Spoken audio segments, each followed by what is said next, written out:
Hello everyone, আসসালামু আলাইকুম। Welcome to আকিসনেস। তো আমি আজকে আমার ব্লগটা সকাল থেকেই শুরু করতেছি। তো ঘুমে থেকে উঠে আমি চলে আসলাম আপনাদের সামনে। এরপর আমার ছেলেটাও এসে পড়ছে, আমাকে বলতেছে আম্মু আমি কি খাবো, গুড মর্নিং। তো এদিকে আমি ভাত চুলায় বসাই দিছি, বসো। ভাতটা হইতে থাকবে, এদিকে আমি দেখি আমার হাজব্যান্ড মশাই আবার মাছ নিয়ে এসছে, কার্পো মাছ আর নদীর বেলে মাছ। তো আমি সেগুলো দেখতেছিলাম। তো ভাবলাম কিছু মাছ আমি কালকের জন্য রেখে দিব, কালকে কুটবো। দুইটা বাচ্চা নিয়ে একসাথে কোটা যায় না, অনেক কষ্টকর হয়ে যায়।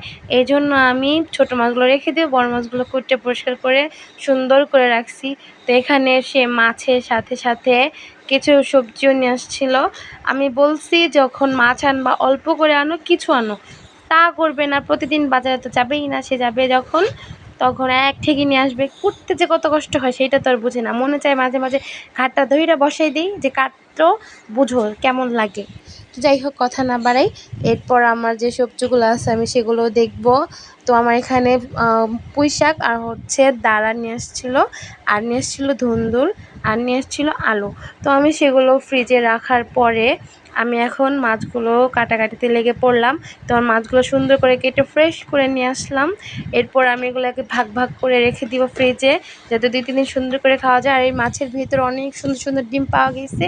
তো সেই ডিমগুলো পেঁয়াজ দিয়ে ভুনা করলে এত মজা লাগে। তো খাওয়া দাওয়া সব কমপ্লিট করার পর আমরা দুপুরে ঘুমাইছি। তো ঘুমে থেকে উঠে দেখি ঘাইমা টাইমে অস্থির বিকেল হয়ে গেছে, ঘরে বাতাসই যেন শরীরে লাগে না। তো ভাবলাম সুইচটা অফ করে দিই আর আমরা বাহিরে চলে যাই।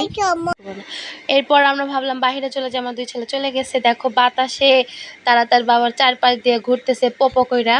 তো এত বাতাস, বর্ষার দিনে আবহাওয়া থেকে এত সুন্দর, দেখো বাতাস আসতেছিল, পাতাগুলো অনেক সুন্দর নাচতেছে, দুলতেছে, খেলতেছে, হেলতেছে। মনে হয় ওদের আনন্দ লাগছে, মানে বিয়া লাগছে, বুঝছো। যাই হোক, তো এত বাতাসে সবাই বসেছিলাম। আশেপাশে দেখো চকগুলো একদম ডুবে গেছে পানিতে, বর্ষাকালে এরকমই হয়।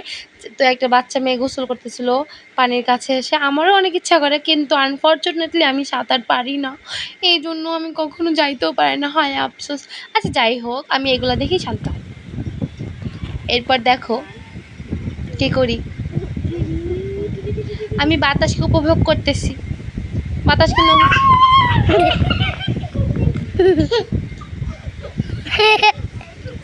ফেলেই দিল, দেখছো।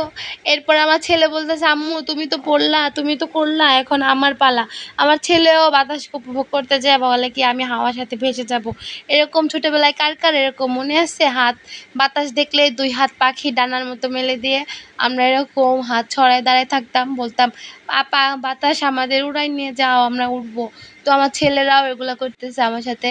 তো বলতেছে আম্মু আমি ট্যাঙের ট্যাঙের নাচবো। দেখো নাচ আর কি ঢং রে বাবা।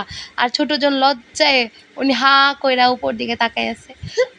তো এরপর দেখো বাতাস দেখাইতেছি, কি পরিমাণের বাতাস। কক্সবাজার যাওয়ার কোনো দরকার নাই, আমরা আরামে সুন্দর করে বাড়ি বসে বসে বর্ষার পানির আবহাওয়ার যে ঠান্ডা বাতাস সেটা আমরা খাইতে পারবো। তো আজকের ভিডিওটা কেমন লাগছে অবশ্যই সবাই কমেন্টে জানাবেন।